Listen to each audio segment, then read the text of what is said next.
It's June 12th here in Seoul, and I'm Kim Dami. We begin with these stories making the headlines at this hour. Starting with South Korea-U.S. summit on the sidelines of the NATO summit in Washington, D.C. South Korean President Yoon and his U.S. counterpart Joe Biden warned any North Korean nuclear attack would be met with an overwhelming and decisive response.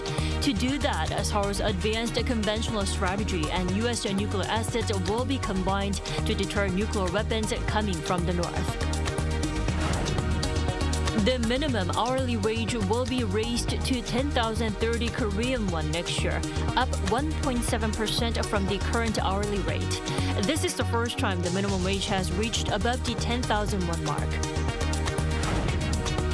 The U.S. Consumer Price Index dropped 0.1% from May, which helped to slow the annual rate of inflation to 3% from 3.3% in May. The better-than-expected inflation report further raised hopes of a possible September rate cut.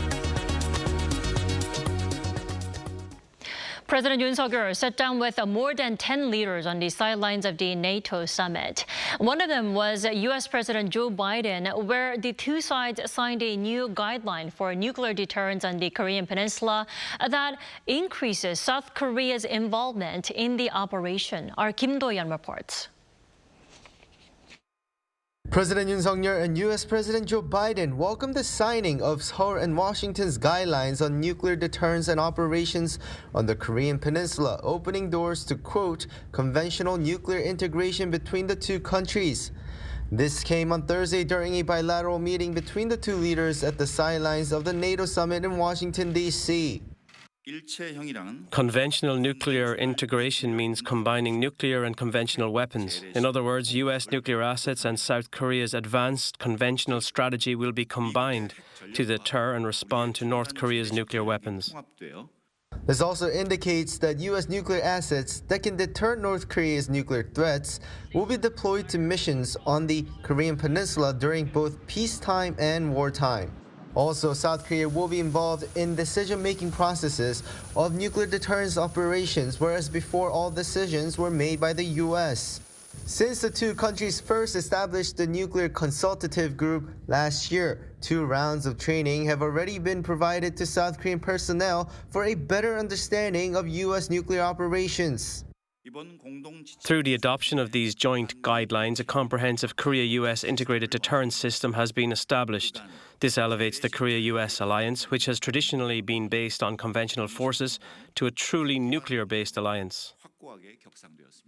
Further bolstering South Korea's security cooperation with like-minded countries, Yoon also met with the leaders of the United Kingdom, Norway, Poland, and Luxembourg on Thursday before leaving for Seoul. These sideline meetings were part of more than 10 that Yoon squeezed in during his 2-day trip to Washington, D.C. While security was largely a shared theme for the meetings, President Yoon discussed economic cooperation with talking points customized for each nation, such as nuclear energy cooperation with the Czech Republic and Sweden, as well as defense industry cooperation with Germany. President Yoon emphasized to President Pavel that South Korea possesses the world's best construction capabilities and overwhelming price competitiveness. He stressed that if South Korea is selected as the contractor, it would significantly contribute to the development of the nuclear power sector in the Czech Republic. Other key industries discussed with European partners were critical minerals and semiconductor production. The top office says that the bilaterals were used to, quote, reinforce the stepping stones for the nation's companies. And it also added that it hopes that these face-to-face opportunities lead to a boost in the nation's economy and ultimately improve the daily living of the people in South Korea. Kim Do-yeon, Arirang News, Washington, D.C. And President Yoon was a leading voice in calling for cross-regional cooperation between the Indo-Pacific and Atlantic countries amid Russia and North Korea's military cooperation. Our correspondent Oh Soo-young tells us more. South Korea will double its non-lethal support for Ukraine and increase its military cooperation with NATO as President Yoon issues an urgent call to counter Russia and North Korea's military threat to Europe and the Indo-Pacific. On Thursday, the South Korean leader attended the annual NATO summit for the third consecutive year, along with other Indo-Pacific partner countries, Japan, Australia and New Zealand, as the so-called IP4. Speaking at the session for NATO allies and partners, President Yoon said that value-based cooperation between NATO and the Indo-Pacific is an urgent call of the times to uphold global freedom and prosperity after Russia and North Korea last month forged a treaty on military and economic cooperation. According to US officials, Pyongyang has already supplied Moscow with around 11,000 containers of ammunition. Yoon said that it is due to enablers like North Korea that the Ukraine war has been lengthened, and warned that military and economic support from Russia to North Korea would exacerbate security threats to the Korean Peninsula and the Indo-Pacific region. He stressed the need for overwhelming deterrence and also called for the power of cooperation between the Indo-Pacific and Europe to establish peace in Ukraine and to support its reconstruction efforts. In this regard, Yoon announced South Korea will double its contribution to the NATO Ukraine Trust Fund in 2025 to $24 million, up from $12 million this year. While Yoon said on Monday that South Korea could provide lethal support to Kyiv depending on the level of Moscow and Pyongyang's military cooperation, the NATO Trust Fund provides non-lethal military supplies to Ukraine. South Korea and NATO will also increase information sharing regarding North Korea-made weapons and those used against Ukraine, helping them discuss more elaborate countermeasures to the Russian-North Korea axis. Seoul and Brussels will further ramp up military interoperability through the mutual recognition of airworthiness certification. The South Korean leader and NATO Secretary General Jens Stoltenberg welcomed these developments as they met on Thursday morning. NATO's airworthiness certificate officially recognizes the flight safety of South Korea's domestically certified aircraft. South Korea is the first Asian country to sign such an agreement with Brussels. The certification is expected to facilitate aircraft exports and accelerate defence cooperation between the two sides in the aviation sector. As Yoon gathered with other IP4 leaders, the minilateral group jointly condemned the Russia-North Korea treaty as a grave threat to peace and stability in the Indo-Pacific and Europe. They also met with Ukrainian President Volodymyr Zelensky and offered their united support for Ukraine's sovereignty.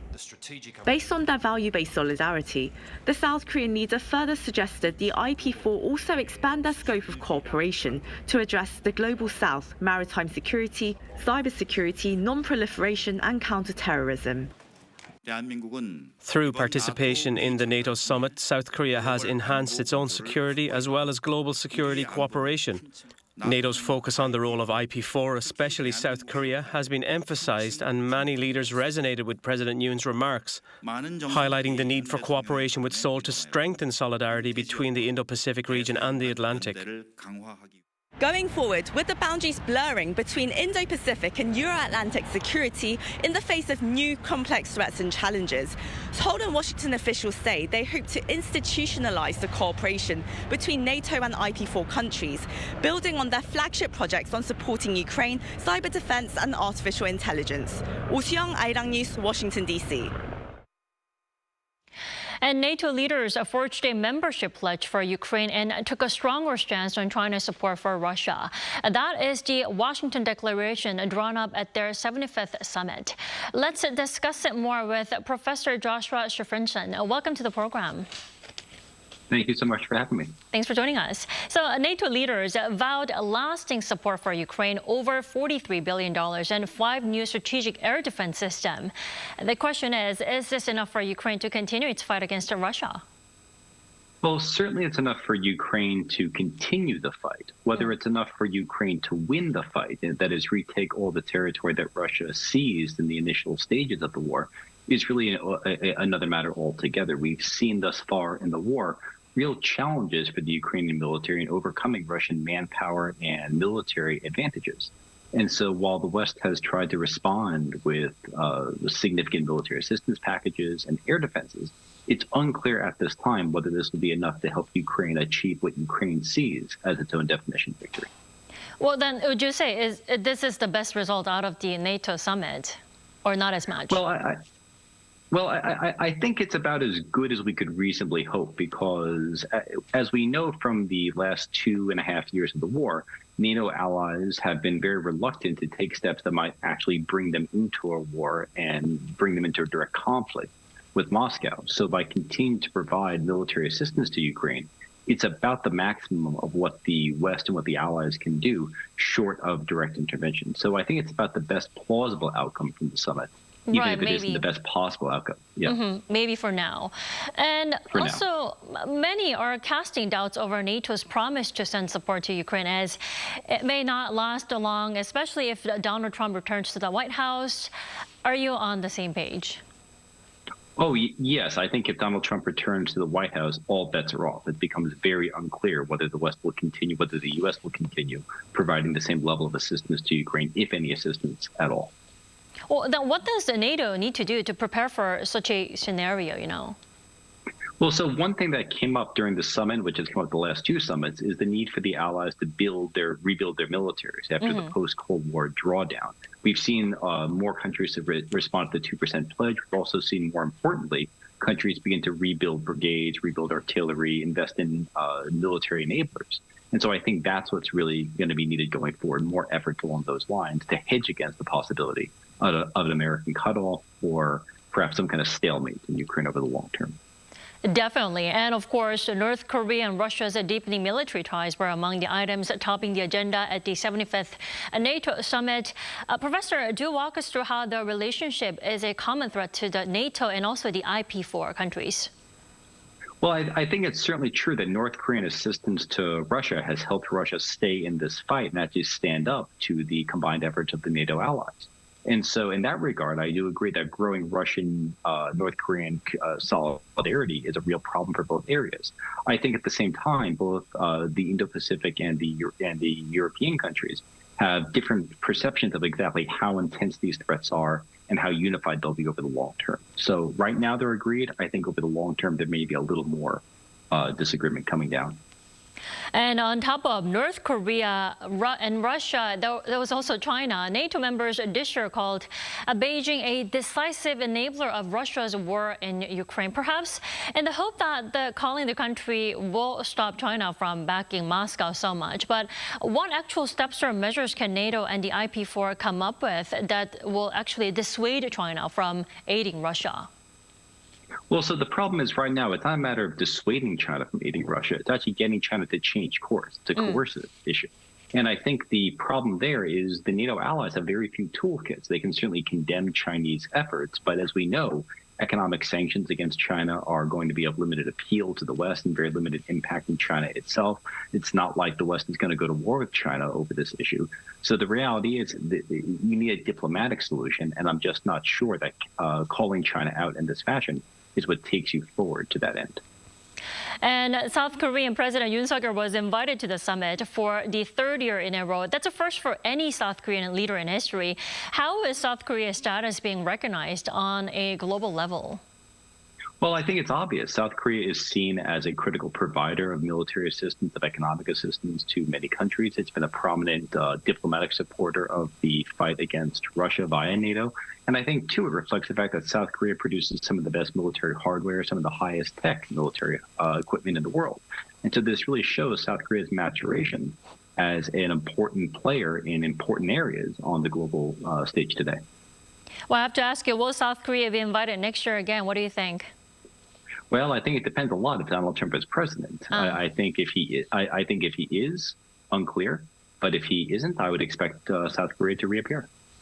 Well, before I let you go, South Korea has been hinting of providing lethal weapons to Ukraine if, Russia continues to cross the line by cooperating so much with North Korea militarily. Do you think that option is still being considered? And if South Korea does go ahead with that plan, when would that be? Well, so I don't know when that plan would come into fruition. We know, though, that it takes a very long time for military supplies to reach Ukraine because of simply supply lines, excuse me. I think it's plausible that South Korea may go down this road, especially as the Russian-North Korean alignment deepens. It's unclear, though, over what time frame that will occur, and it's unclear if that will be in time for it to have a battlefield effect, given the current fight in Ukraine. Definitely. All right, Professor, thank you so much for joining us this morning. We appreciate it. Thank you for having me.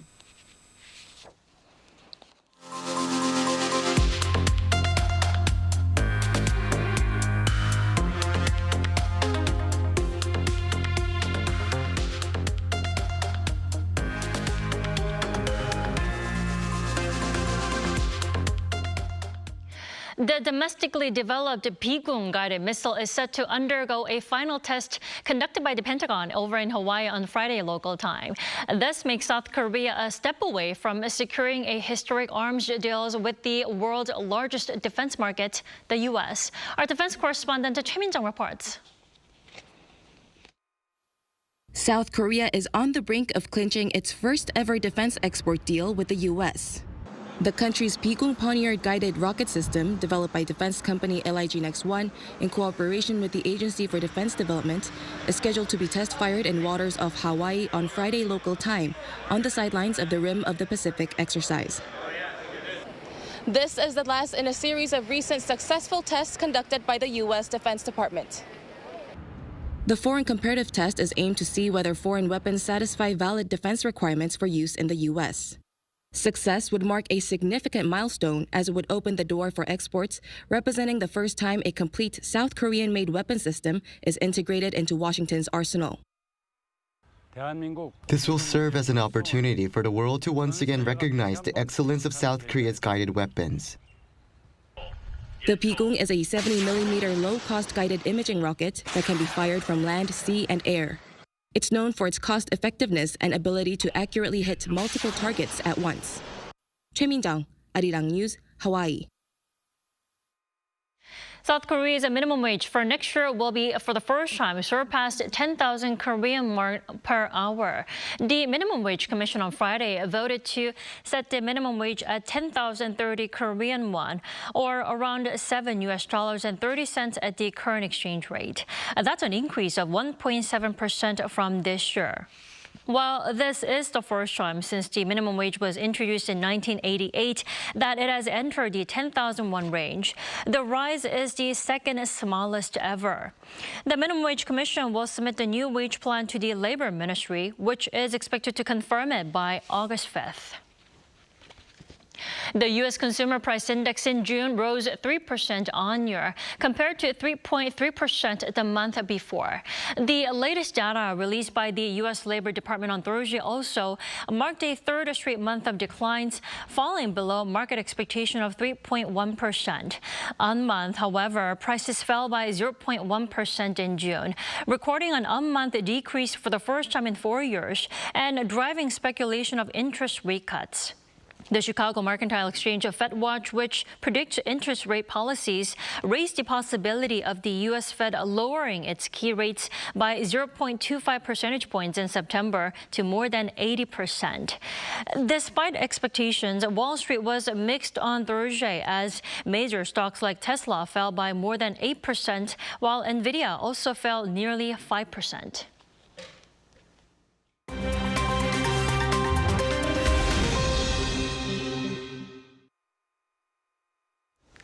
Good morning, I'm Kim Si-young, and this is The World Now.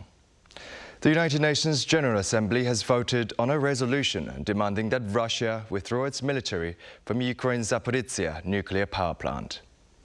The UN's 193-member General Assembly adopted a resolution in New York on Thursday with 90 votes in favor, 9 against and 60 abstentions, demanding that Russia urgently withdraw its military and other unauthorized personnel from Ukraine's Zaporizhzhia nuclear power plant and return full control of the facilities to the Ukrainian authorities.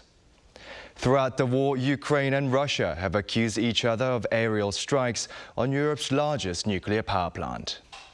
The UN resolution called for immediate cessation of the attacks by the Russian Federation against critical energy infrastructure of Ukraine due to the risk of a nuclear accident or incident at all nuclear facilities of Ukraine. Southeastern Ukraine's Zaporizhzhia nuclear power plant was captured by Russian forces in March 2022, in the early days of the Russian invasion of Ukraine. A new United Nations report published on Thursday says that the world's population will peak in the mid-2080s at over 10 billion people. The report said that the current population of 8.2 billion will grow to 10.3 billion by the mid-2080s, and the figure is expected to return to around 10.2 billion by the end of the 21st century. At a press briefing on the World Population Prospect 2024 report, the UN Assistant Secretary-General for Economic Development, Navid Hanif, said that the new data suggests the world's population in 2100 will be 6% lower or 700 million people fewer than calculations made a decade ago. Director of the UNDESA's Population Division, John Wilmoth, said it is due to several factors, including lowering fertility levels in large countries such as China. Wilmoth also added that by 2080, persons aged 65 or older will outnumber children under age 18. Moving over to Poland, where 77 coal miners trapped following a tremor in southern Poland's Rydultowy coal mine were rescued on Thursday. According to an official, one of the 17 miners hospitalized due to injuries died, while the search for one missing miner was suspended due to high risk of more tremors. The spokeswoman of the mining company, PGG, said that the accident took place at 8:16 a.m. local time on Thursday, while the Euro-Mediterranean Seismological Center recorded a magnitude 3.1 earthquake in the region near the mine at the same time. Authorities said 20 specialized teams took part in the rescue operation and faced many difficulties due to the underground tremor. Following this week's semi-final excitement, the UEFA European Championship final between England and Spain is just around the corner. Spain beat France 2-1 in Munich on Tuesday. This was followed by England's 2-1 victory with a last-minute goal against the Netherlands in Dortmund on Wednesday. Three-time Euro champions Spain and England, who have yet to win a Euro title, will face each other for the final game at the Olympiastadion in Berlin on Sunday night local time.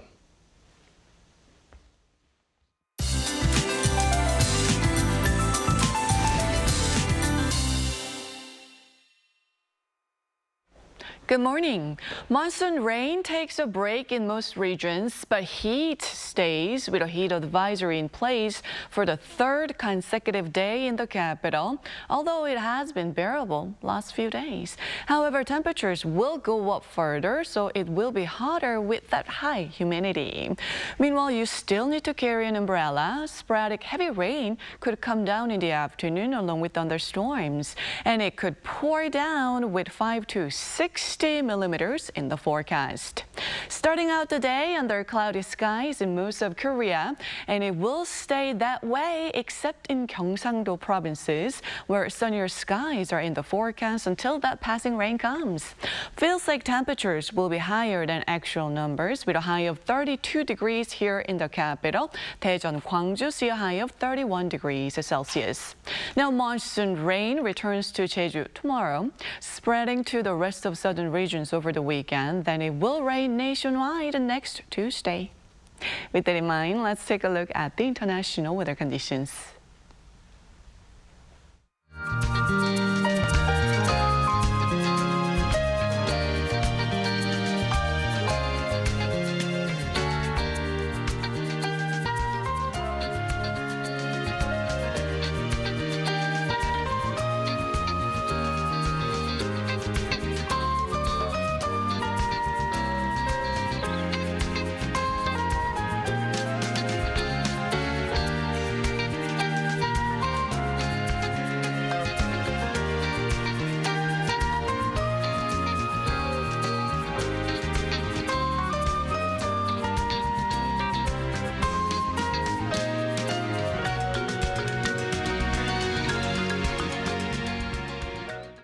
We thank you for watching New Day at Arirang. Arirang News will be back at noon Korea time. Until then, goodbye.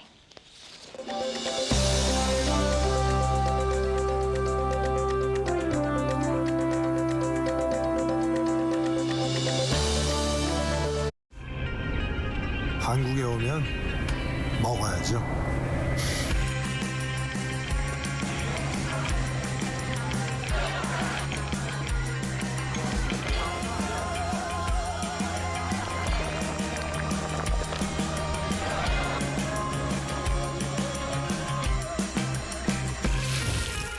먹어도 끝이 없는 나라. 감당할 수 있겠니? 웰컴.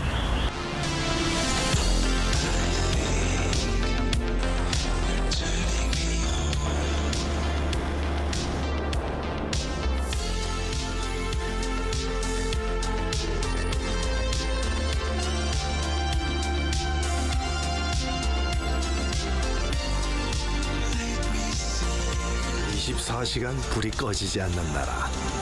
감당할 수 있겠니? 하나, 둘, 셋. Hey, Mr. Cupid, who's mine? Make sure you listen to what I say. I may be stupid or quite naive.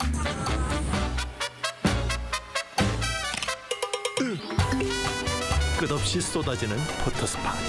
휴대폰 한 대로 감당할 수 있겠니? Arrow straight through my heart.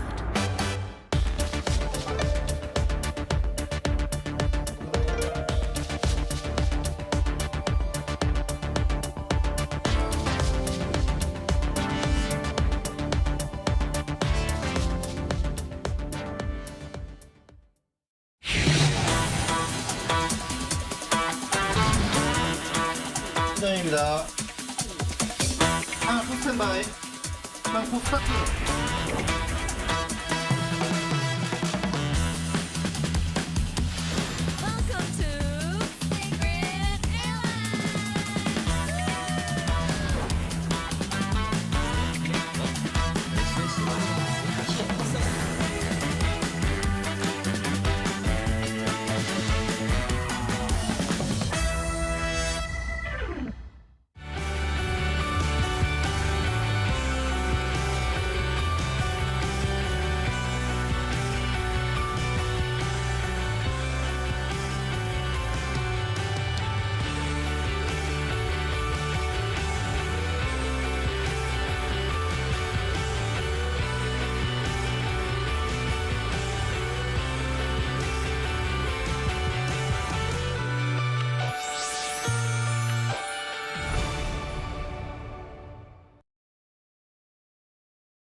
Presiding over Monday's cabinet meeting following his latest diplomatic agenda in New York, President Yoon, South Korea's economy will grow. the central bank has kept its key interest rate unchanged.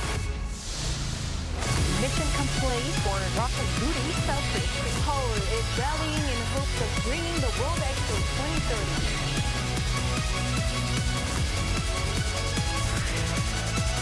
Arirang. 하나, 둘, 셋. Hey, Mr. Cupid, who's mine? Make sure you listen to what I say. I may be stupid or quite naive.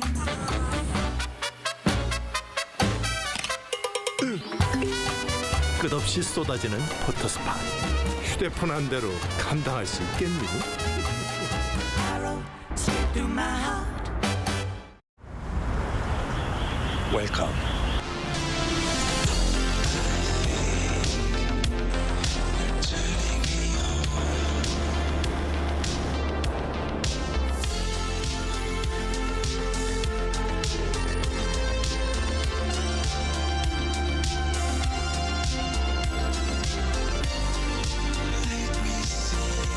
(24시간) 불이 꺼지지 않는 나라. 감당할 수 있겠니? 한국에 오면 먹어야죠.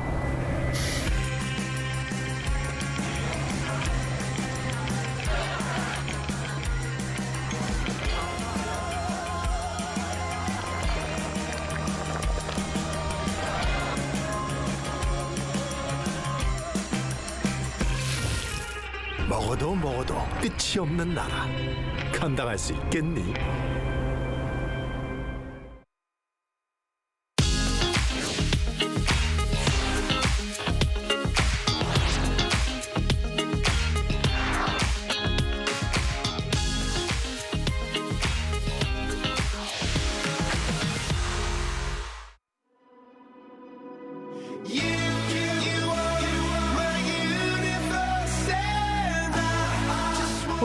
bring a new type of news show.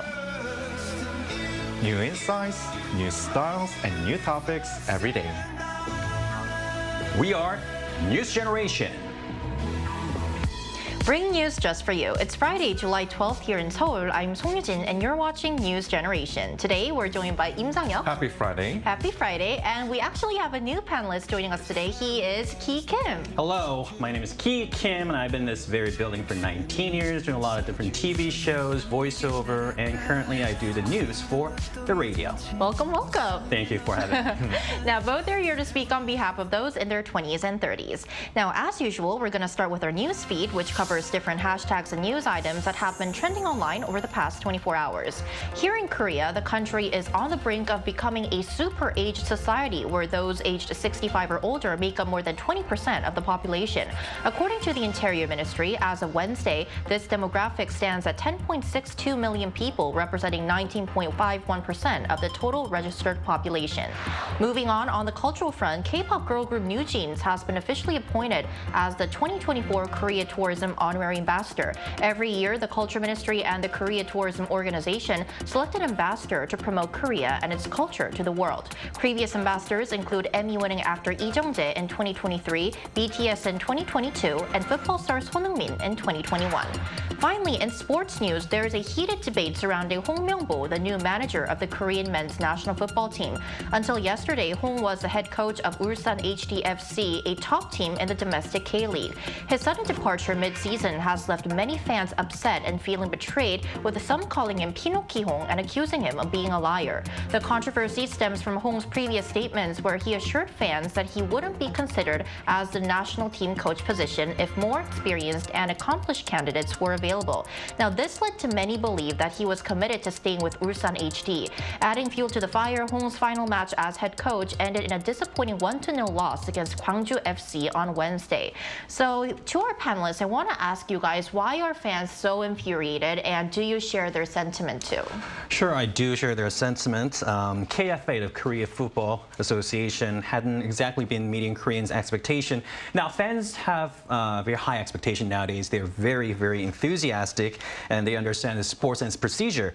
Yet KFA hadn't been exactly clear, especially on choosing the manager for the national team. For past 5 months, they've been looking for a coach abroad, obviously, but they couldn't find anyone that fits, and one of the main problems might have been money issue, the budget-wise.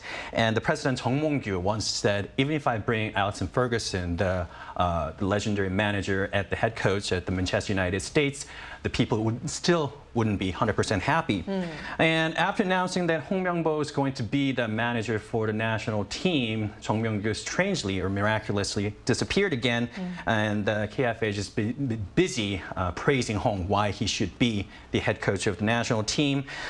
Just hoping that Hong is right for the job and, go take a Warriors. Hopefully we can do well for the coming up World Cup. Right, which will take place in 2026. Now, Sang-hyuk, where do you stand on this issue? Well, I do agree with the fans' fury over over Hong's movement to the global stage, because Hong was always committed to take part in the K-League instead of the global stage. But it seems somehow that Hong decided to return to the head coach position of the national soccer team for the Taeguk Warriors.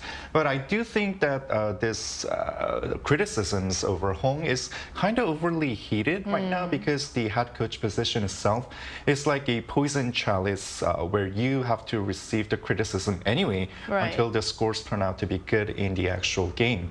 And also I think it's actually the Korea Football Association that should actually be blamed of, because there has been numerous scandals and issues over the past years that the association has been selecting the players based on their family and school ties. So for now, I think the only way to reverse this negative sentiment is to show a good performance in the next World Cup, which will definitely turned the fans who have turned their backs against the national Taeguk warriors. So I think that would be the only way to resolve this issue. Right. So I think fans of both the Korean men's national team and fans of Ulsan HDFC all wish for the best for their players and the team. So we wish the best for both teams as well. Now, meanwhile, Ulsan HD has announced that assistant manager Lee Kyung-soo will step in as interim head coach while the club searches for potential candidates to permanently fill the head coach position. And that was our news feed for this Friday. So we're now going to move on to our main discussion of the day. As briefly mentioned yesterday when we talked about stress, today we're going to talk about a pressing issue affecting the younger generation, and that is hair loss. Take a look at the screen to find out more. A study from a Korean university released last month shows that 2 out of 3 men in their 20s and 30s believe they're experiencing hair loss. The same study also showed that 3 out of 4 men in this age group have bought a hair loss-related product online. Is hair loss really this prevalent among young people, and what measures are they taking to address it? Right, so the statistics we just saw, they show that 2 out of 3 men in their 20s and 30s in Korea, part of the younger generation, are worried about hair loss. Now, both of our panelists, you guys are part of this generation. So is this something that you've noticed among your peers, or is hair loss something of an issue that you're concerned as well? Well, I wish I could say no, but definitely yes. Okay. Yes, I could feel that many people these days are interested in preventing the hair loss. And although I don't use hair loss treatments or shampoos, I do take pills that prevent the hair loss. I started taking the pills in my late 20s when I first started my career as an interpreter, which was really stressful because I had a lot of workloads to do. And I was able to see strings of hairs always coming out whenever I took a shower. And my peers are also worried about getting bald, and so hair loss has become a national agenda. And many people insist that it should be subsidized by the government as well, since the price of these treatments are quite expensive. So to that end, local governments like Bucheon City and Seongdong-gu District are actually facilitating programs to support the youth with their hair loss. I can definitely feel that this is becoming a pressing issue among the younger generation as well, because for one, the government has stepped in. It's trying to support hair loss treatment programs. And also, this is quite different from our parents' generation, because in the past, hair loss was sort of seen as an issue for older generations. But now it seems that younger people are facing this problem as well. So, Ki, as a millennial yourself, why do you think that more young people are concerned about hair loss? Well, personally, this is very sad news, and it concerns me as well, of course, but mostly stress and what we eat. Because I also take the pills, and I go to the clinic to take care of it. It's not just the younger generation, but also for a lot of ladies are suffering from this hair loss. And especially for the hair or any sort of illness, stress simply doesn't help. Definitely. And now younger generations are worrying too much. They worry about their family, their life in general, about their job, about their relationship, everything. So according to the global analytic firm's Gallup, the Emotional Health Index they conducted tells us that for last year, the world average was 37%, and South Korea stood at 39%, meaning it was slightly higher than the international average. Also, what we eat has a huge impact, because nowadays a lot of people drink a lot of coffee, or they sometimes drink alcohol, which takes the water off from your body, of course, and a lot of greasy stuff, for example, like samgyeopsal, the pork belly, or hamburgers. So your dietary, your eating habit also does help, or it's not good for the hair health, of course. I see. So we are currently taking a look at the pressing issue that's becoming bigger among the younger generation, which is hair loss, and some of the biggest factors that is causing hair loss among the younger generation. And to find out even more, we also asked our viewers if they're also worried about hair loss and what they think about baldness. And here's what 3 of them had to say. So if we look at the comments, Hey Bera says, I've had my own struggles with it. It's really tough and disheartening, especially when I've tried different shampoos and treatments without any success. says, as for male pattern baldness, I think it's largely genetic. In Bed with K-pop says, as a man in America who started experiencing this in my late 20s, there was definitely a negative difference in how I felt about my overall look. Although no one said anything to me when it started happening, once I decided to get treatment for it years later, people started telling me that I began to look attractive. Leon says, in some cultures, including parts of Asia, a full head of hair might be seen as a sign of youth, masculinity, and attractiveness. Male pattern baldness can lead to a loss of confidence or feelings of insecurity for some men. So we've just taken a look at different opinions and comments from our viewers. Now, to find out more about what's triggering concerns among the younger generation over hair loss and its solutions, we're now going to invite an expert to our talks right after this break.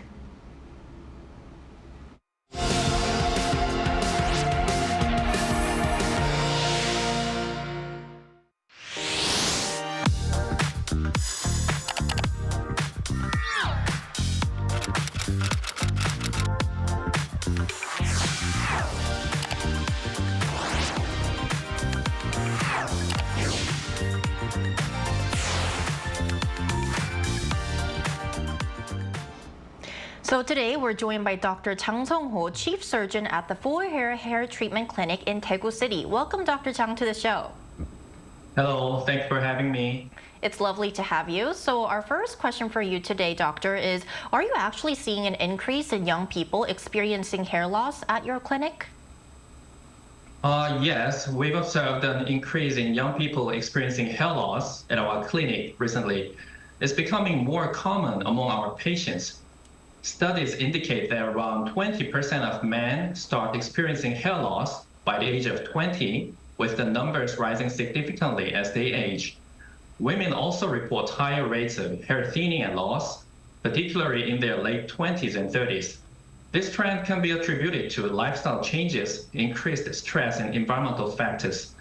The social and psychological impact on young people is significant, often leading to lower self-esteem and confidence issues. Okay, Dr. Jang, maybe I should visit your clinic one day. Okay, so moving on to the next question. What do you think is actually causing this rise in young patients with hair loss? Is this something we're noticing in other parts of the world as well? Hair loss in young people can be caused by a variety of factors.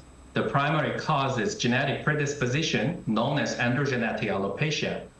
Hormonal changes, particularly those related to thyroid function, can also play a significant role. Additionally, lifestyle factors such as poor diet, high stress levels, and lack of sleep can contribute to hair thinning. Environmental factors like pollution and overuse of hair styling products also damage hair health. Finally, medical conditions such as alopecia areata and scalp infections can lead to hair loss. And similar trends are being observed worldwide, indicating that global phenomena like urbanization and shifts in dietary preferences may be contributing factors. Moreover, increased awareness and improved access to healthcare services may also be leading to more reported hair loss cases. So, Doctor, thank you. And all the viewers, especially those who are suffering from hair loss, including myself, have the same question. What preventative measures do you recommend for hair loss, and what treatments are available for those who are already affected? Preventing hair loss involves a holistic approach to health and wellness. Maintaining a balanced diet rich in vitamins and minerals, particularly biotin, zinc, and iron, is crucial for hair health. Managing stress through practices like meditation, yoga, and regular exercise can significantly reduce the risk of hair loss. Avoiding excessive use of harsh hair treatments and minimizing heat styling can also protect hair. Additionally, keeping the scalp clean and healthy is essential. Regular checkups to monitor hormonal levels and overall health can help detect potential issues early. For those already affected by hair loss, several effective treatments available for addressing hair loss. Topical treatments like minoxidil have been proven to stimulate hair growth and slow down hair loss. Oral medications such as finasteride are commonly prescribed for men and work by inhibiting the hormone responsible for hair loss. Low-level laser therapy is another option that can improve hair density. For those seeking permanent solutions, hair transplant surgery is highly effective. Moreover, alternative treatments like PRP, platelet-rich plasma therapy, are gaining popularity for their regenerative properties. Consulting with a dermatologist or a trichologist is essential to determine the most suitable treatment plan for your specific condition. All right, that was Dr. Chang Sung-ho, Chief Surgeon at the 4Hair Clinic in Daegu. Thank you so much for your time today. Thank you. Thank you. Great. So as mentioned by Dr. Chang, it's really clear and evident that many young people are struggling with hair loss, with many people even visiting hair loss clinics. Now, I've heard that the younger generation are using a variety of methods to prevent hair loss. And for those who are already affected, they are taking matters into their own hands. They are actively seeking a treatment method. So Sang-yeon, what are some of the most popular and common approaches among our generation? Yeah, recently I've heard that the wig industry is actually booming. There are even many young people who wear wigs at an early age because they experience this typical hair loss, and also there are some cancer patients who get to exposed to radiation during their therapies. And as I was researching on this topic, I found out that there are different types of wigs, from half wigs to hair extensions, and they also come in various styles and colors too. And the wigs are so meticulously designed these days that you don't actually know it's a wig until the person pulls it off. And these wigs cost from hundreds to thousands of dollars depending on their quality. And now to you, Ki. I heard that the younger generation is also shifting towards treatment or hair transplants too as well. Sure. The hair transplant surgery, like the doctor had mentioned before, it used to be very, very expensive, and now it's getting much cheaper and affordable nowadays. And there are two ways of actually doing it. One where you cut your back of your skin and pulling out the hair to transplant it, which takes 3 or 4 days to recover and return to your daily routine. Or you can do not cutting your without incision, where you have to shave your entire back of your skin. So obviously it's going to take more time to come back to return to your daily routine, and it's way more expensive.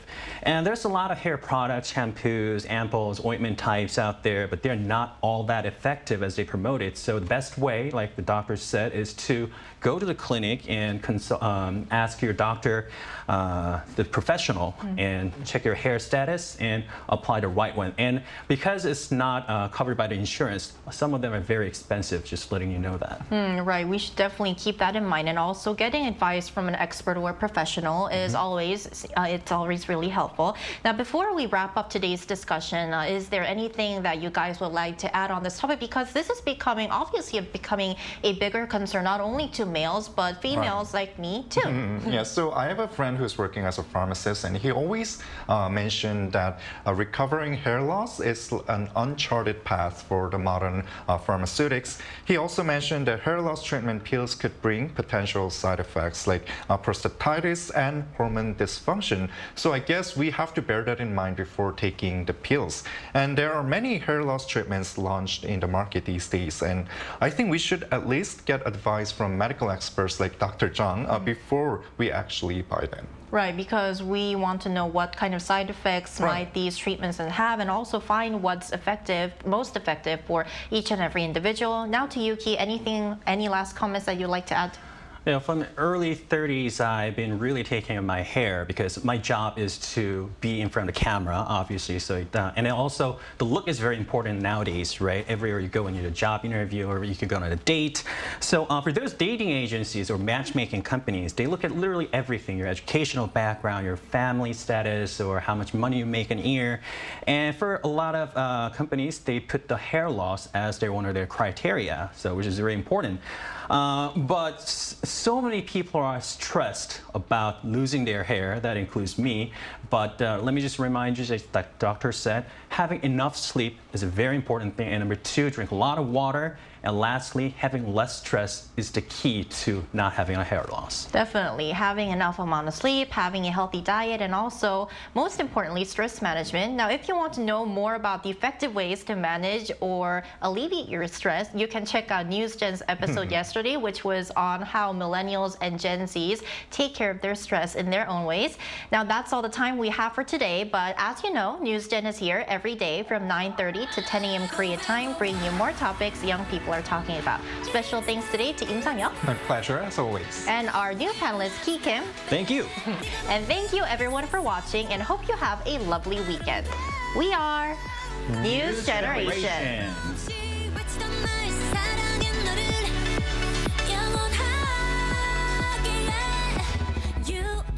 하나, 둘, 셋. Hey, Mr. Cupid, who's mine? Make sure you listen to what I say. I may be stupid or quite naive.